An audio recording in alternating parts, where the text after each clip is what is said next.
Hi, welcome to Infusion, the podcast. I'm comedian Chris Patrick, a.k.a. self-proclaimed Power Man. And I'm here with my co-host and significant other, Rach. Hey, guys. And today's show is getting out of your own way and fulfilling your dreams. So, Rach, what are some ways you've gotten out of your own way and fulfilled your dreams? So at the age of 43, we are doing our podcast, and that has been my dream for 4 years. Your dream for 4 years. So how did this dream come about? As I explained in some of our past episodes, just brief thing, I fell in love with essential oils, and it kind of led to an explosion of more education into more holistic and wanting to start to pair Western and Eastern medical and wanting to teach other people how to be their best advocate. Their best advocate. So how are you your best advocate? I have changed my diet dramatically from where I used to be, even before I met you, and have started taking in more minerals, vitamins, changing my routine on how much water I take in, starting to exercise a little bit more, and just really watching what I do in the Western world for myself, at home for myself, and in the Eastern world for myself. Yeah, we'll see a lot of times one of the things that when people want to do this, well, I want to start this business, I want to get this going, I want to do this, I want to do that. And sometimes it's not financial, or they don't have the money, or they don't have the time or anything. That one of the things that scares people is their own selves. And sometimes you can get scared by your own self. And I've seen that with a lot of people. Like, dude, you got to stop being so afraid of yourself. Yeah. Everybody, there's always so much self-doubt that you put in yourself. Yeah. And it always starts with somebody saying something. You really think that's going to make it or something like that? Usually it's 5 positives needs to be said for 1 negative that was said. And, it doesn't matter what your dream is. It could be, I want to get on the roller coaster. Hey, and you're afraid of heights, it could be as simple as that. And, are you going to get in the line? Are you going to get in that thing? And are you going to go? Yeah. It's a dream, are you going to start making the steps to challenge yourself? And when you hit your first roadblock, are you going to quit? Yeah. Well, interesting, and this is the first time we've done this. And let's just say we're not getting paid for this plug or anything. But I'm reading this book by her name is Jean Sincero, and she wrote this book. You're a badass at making money. Now, the book is not telling you do this. This is going to make you money. What the book, and I'm like a quarter of the way, most of the way through it. And what she's saying is that with the self-doubt and with this and that, you gotta take these steps. Now, this was a woman who was just like anybody else. She was a writer, a freelance writer, wasn't making a lot of money doing that. Matter of fact, she was living in a garage, and it wasn't until she started talking to a coach that she ended up she had to borrow money from a friend to pay a life coach to help her with her life. And then she was helping people write their books, consulting on people writing their books, and she started charging, and she couldn't believe the money she was charging, and guess what? People started paying it, and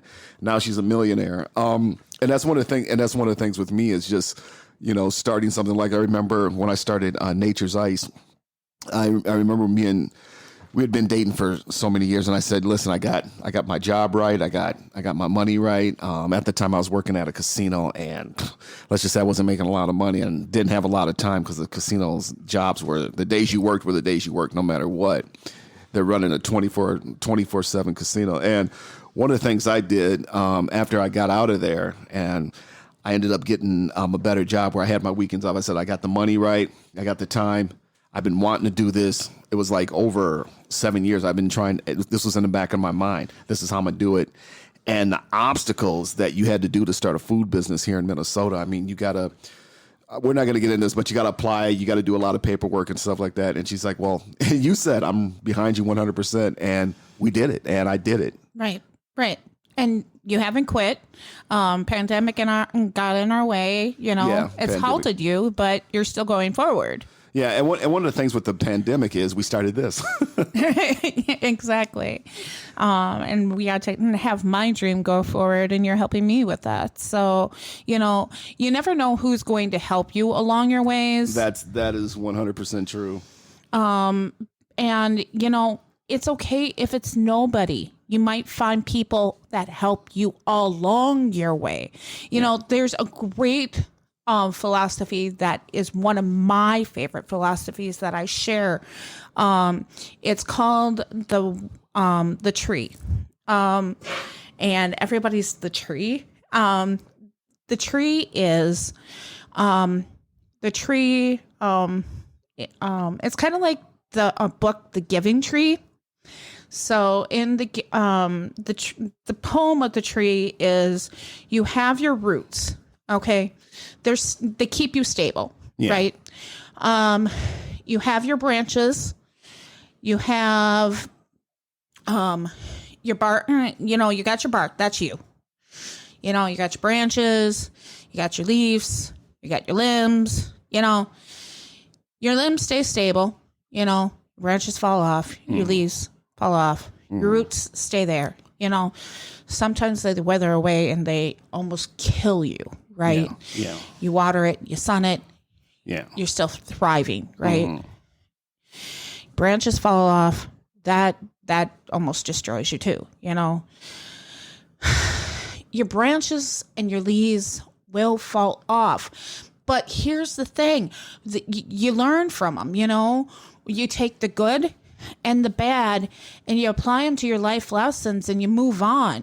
You know, you never know what that leaf, see, people take those branches and they take those leaves and they think they're supposed to super glue them to that tree, and they were never supposed to be super glued that tree. Yeah. You know, so what I have always taken through my life is, you know, they were that leaf. They were that branch. What did I learn from them? You know, they were great while they were in my life, but let them go. You know, if they come back one day, you know, they were meant to be in my life. If they weren't, you know, good luck in theirs. Yeah. Well, that's the thing too with getting to where you want. And like I said, when I was working at the casino, I wasn't making a lot of money, but at the time, to say where we're living at now, from where I came from, you know, I came from sleeping on a person's couch, my friend's couch. Shout out to JR, sleeping on his couch, to where I am now. And one of the things I did, and I always say, yeah, when I was transitioning, not from male to female, but when I was transitioning from not having the kind of money I wanted to have, you know, I always had a plan in mind that this is where I was at was just temporary and just moving on. And I had a long walk one night. I was forced to walk one night, about 3 mile walk one night late at night. After work, I was walking in JR's house, and one of the things I didn't do, I didn't blame anybody. I didn't put anybody let's just say, I didn't blame anybody else for where I was at. I blamed me for where I was at, but I just stayed positive and stayed focused on and working on some of the stuff I need to do to get out of that job, to get a better job, to get where I am now. So with life, you're always trying to thrive, trying to get somewhere, trying to better yourself, but you can't give up, you know, and you can't blame people, because the proof is in the pudding. There are a lot of people out there who were living in poor, very, very poor neighborhoods, very, very bad house. Next thing you know, they're millionaires. And Sylvester Stallone. Sylvester Stallone, and that's a very interesting story of Sylvester Stallone, you know. Oh yeah, absolutely. Nobody believed in him, and Rocky happened. well, the short version was Sylvester Stallone is an actor, and we all know this. And he had done a lot of minor parts here and there, but he hadn't had like a big part to make him a household name. what happened was one night he saw a fight, and this fight was between Muhammad Ali and some no-name boxer, and the no-name boxer actually gave Muhammad Ali a run for his money. Muhammad Ali still won the fight. Sylvester Stallone wrote the script for Rocky, sold the script for Rocky, and long story short, he had to sell he needed money, so he sold his dog. He sold the script for Rocky, and they gave him a lot of money, but he said, no, I want to star in it. And they're like, nobody knows you. He goes, I want to star in the picture. So they gave him less money, and the money he gave him, he spent most of that getting his dog back, and he ended up getting his dog back by offering the guy so much money plus a small part in the film. And, of course, Rocky became, as we know today, and Sylvester Stallone became, as we know today, because of that. But here's the thing, he never gave up, and that's the thing, because we're not trying to sound cliche. You can't give up, but it's true. You can't give up. If you got goals and you set these goals, there shouldn't be anybody or anything keeping you from going forward and doing it. Well, exactly. You might have to step back and reroute your dream, but don't give up on your dream. Yeah, never give up on your dream. Reroute it. Don't give up on it. Yeah. Well, and that's the thing, too. If you've heard our interview with Reverend Joanne, you definitely got to set an intention. Like she goes, I want to do this YouTube channel called Infusion. I said, okay, well, if you want to do this and you want to do a podcast, this is the stuff we need for podcasting. It costs this much.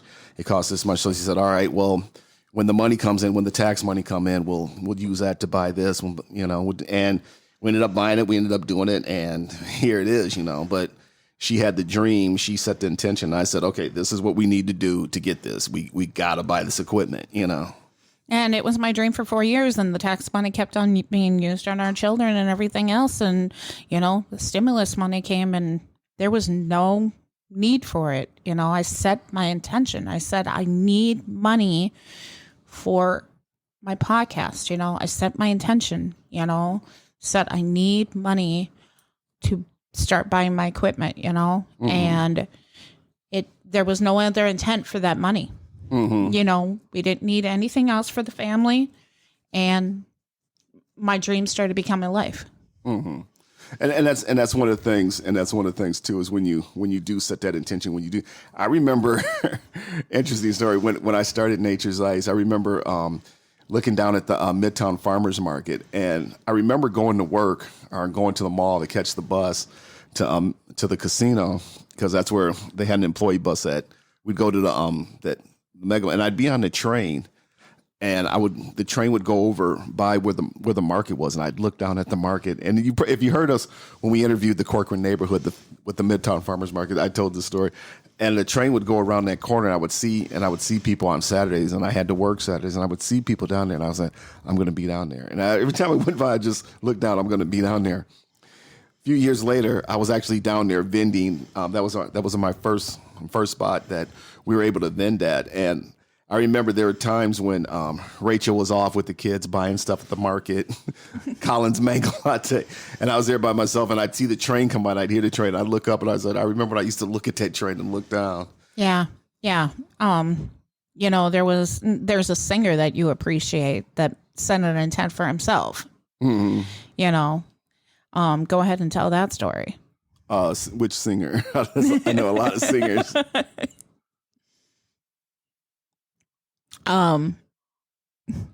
You mean raspy voice? Bruce Springsteen? That's the one. I'm not sure what story you're. Everybody told him nobody wants that raspy voice, and he went forward and. Oh yeah. Go ahead. I wasn't sure what story you're. Go ahead.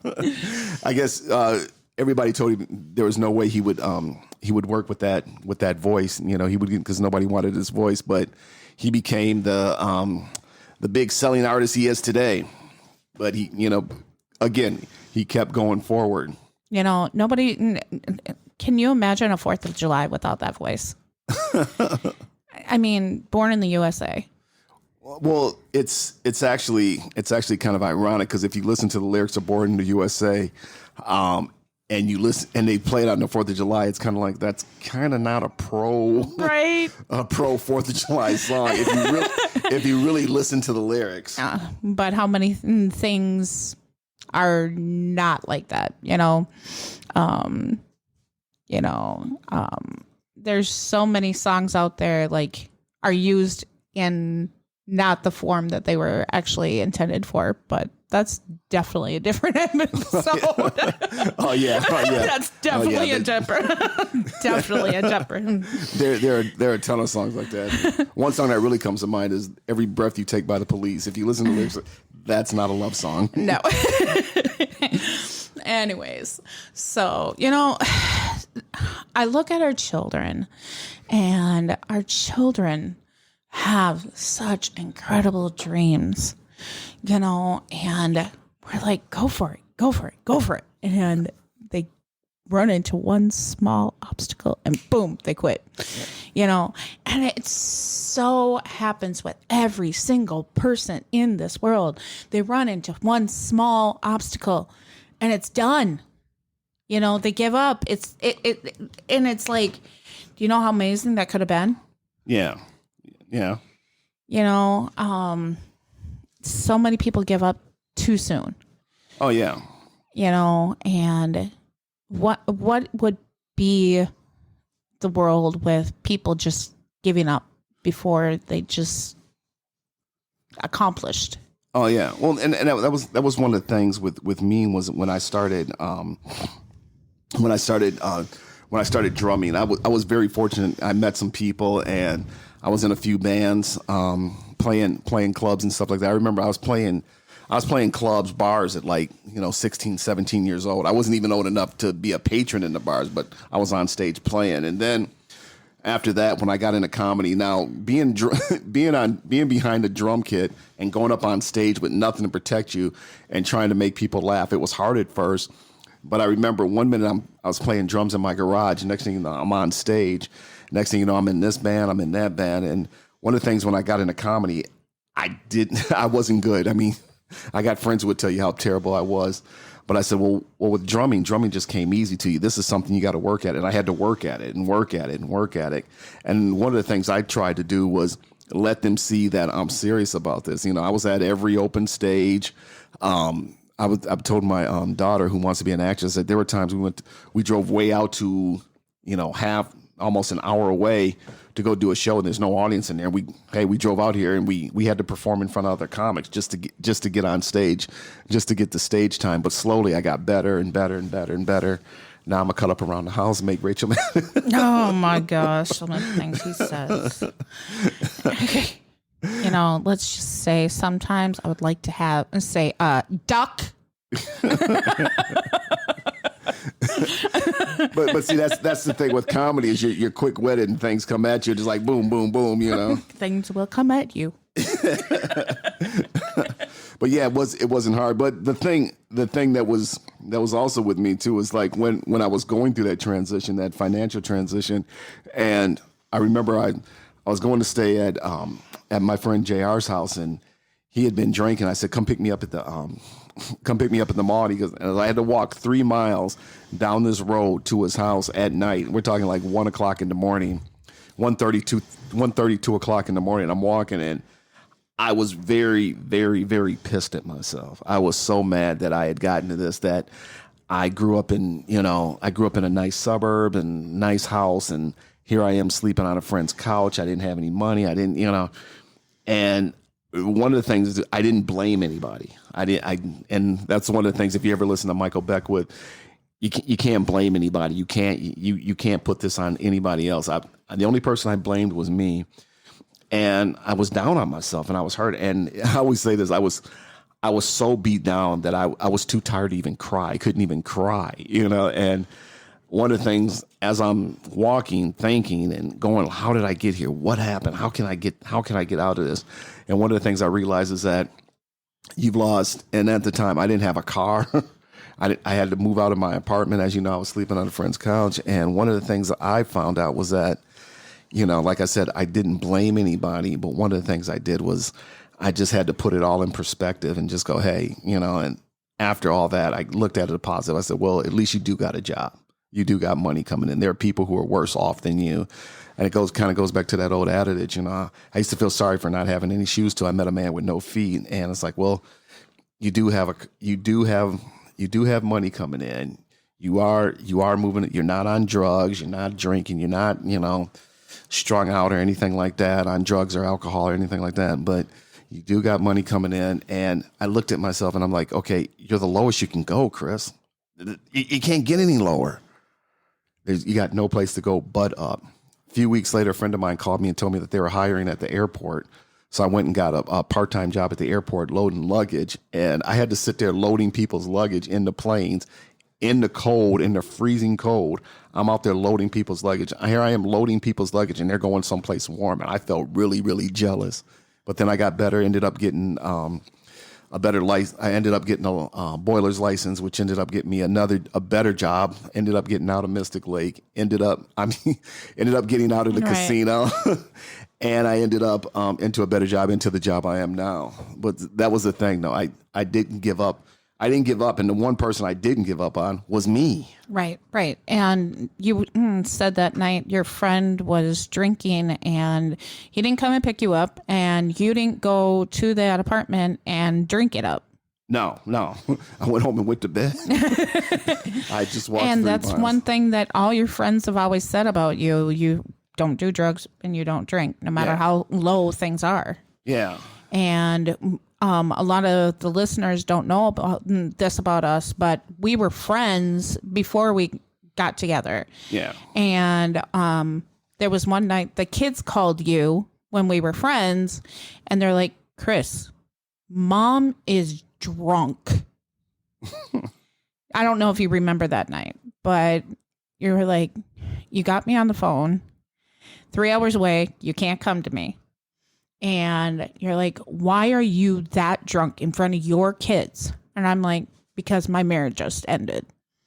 And you're like, but you wanted this and it's okay.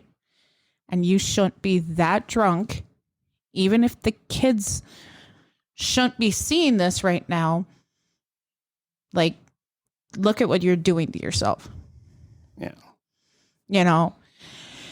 It shook me. You said, go to bed. 3 hours away, you were like, go to bed. Go to bed. Sleep it off. This is not what you should be doing. But when you stop a marriage, it's giving up on a dream, right? Yeah. And you were like, this is not what you should do at the end of a dream, right? Yeah. Well, I remember with me when I lost my job at the company that made me get the job at the casino.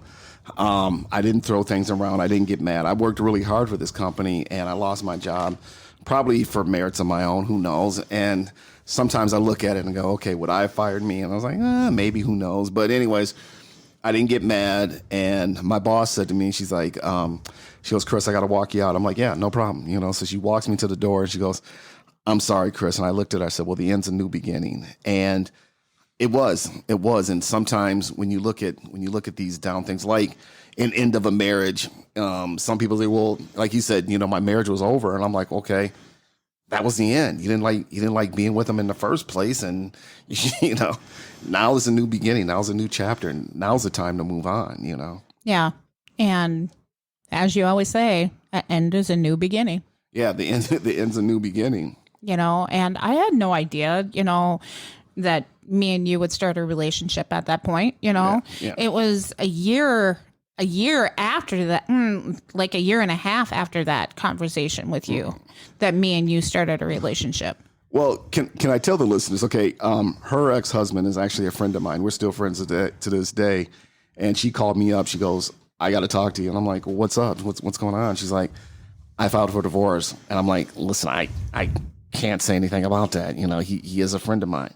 All I can say is this: did you do what you think was right? She's like, yeah. I said, well, if you did, I worked very hard in that marriage to make it work. Yeah, and sometimes, and you get things like that where one spouse is working harder than the others to make things work. I said, well, all I can do is this: is that if you think it's right and you think it's right for you, then you got to do what you got to do. My body was breaking down from the stress. A neurologist said, if you don't get the stress off of you, you're going to be gone in 5 years. Like I worked hard on that marriage, and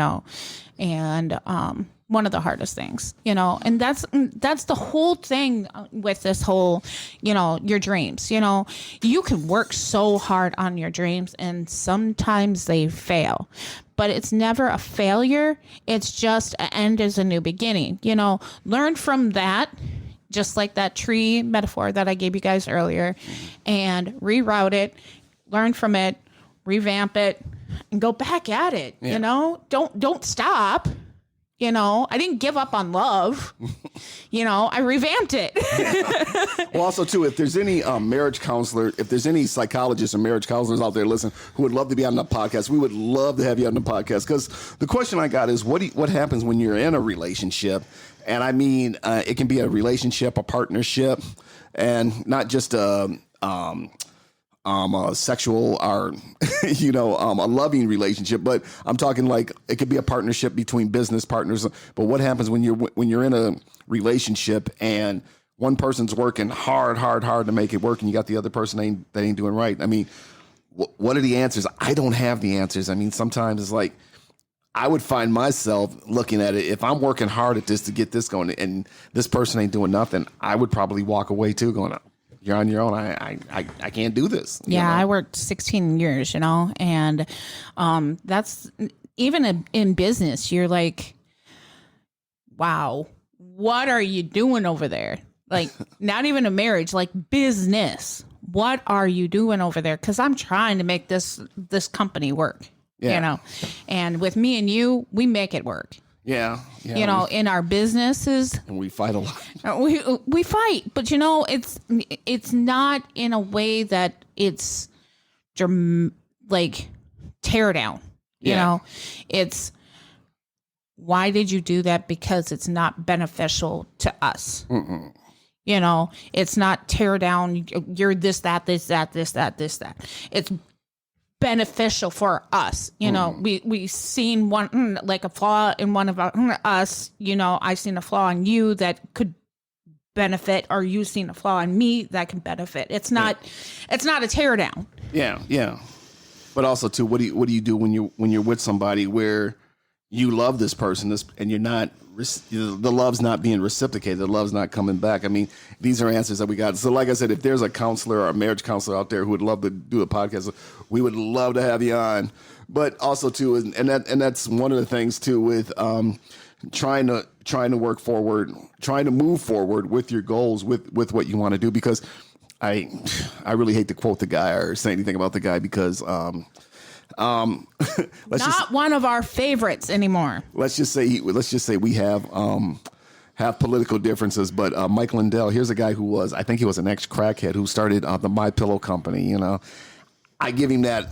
Politically, I don't agree with him on a lot of things, but I do admire him for starting a multi-million-dollar, coming from where he came from to start a multi-million-dollar company. And hate to sound cliche, but the old adage is like, hey, if he can do it, you can do it. And you can do it, but, and everybody can be listening right now. Yeah, well, it's easy for you. You got this. Well, if you got to work 2 jobs, 3 jobs or whatever, work out of your garage. Yeah. Kick everything out of your apartment except for some sewing machines. Yeah. People do it. Yeah. That's how FUBU was created. If you ever listen or you ever read anything about Damon Johns, who started FUBU, he cooked everything out of his apartment, and they set up sewing machines. He slept in sleeping bags, and they started selling out the back of his car. Anyways, you guys, don't give up on your dreams. Yeah. Never give up on your dreams. Revamp them if there's a catch, but never give up on them. Yeah, and remember, and this is one of the best advices I can give you. And I go back to when I was starting Nature's Ice. Oh, I can just do this, but then I went to the city that you got to file a name. You got to file your name as a LLC. Then you got to file with the state as far as what food you're selling, and you got to go through the guidelines as far as what you can have, what you can do. You got to take a food safety class. And instead of getting frustrated, going, "Oh man, they're making me do all that," I went, "These are just obstacles, and you just got to jump the obstacles." And when you look at the hurdles, whatever, it's like they're just hurdles they got to jump through. It's just, but once you get through Life lessons. yeah, I remember one time I read a self-help book, and they mentioned Henry Ford. They said, "What happens if you lost it all tomorrow?" He goes, "You know what? I'd make it back quicker. I'd make it back quicker than I did the first time." Do you know how many business lessons I've learned from people that were doing their own businesses and I was helping them out? Yeah. You know how much that's helped our businesses by helping them learn their business? Yeah. Try that out. And those are free. And that's another thing, people. There's a lot of today, if you really, really, really want to be an entrepreneur, there are anything you want to do. There's a ton of information on the internet, and there's a ton of people that can help you that are just literally a phone call away. You do not need to pay thousands of dollars, $500, or even one penny by helping somebody else out by building their business. You can learn how to build by helping them build their business. You can build your own. Yeah, and if you're willing to work hard, anything's possible. We come to the end of our podcast. I'm going to let Rachel take us out. Thanks for joining us with Infusion, the podcast. And like I said, if you're a marriage counselor or a psychologist and you'd like to be on the show, definitely get a hold of us. And I'll let Rach take us out. All right, you guys. So again, history is built with lives of hate. We are trying to build lives of love in this podcast and trying to make you guys become your best advocate. And in this episode, it was, go forward and build your own dreams. Until next week, you guys have a great one. Namaste.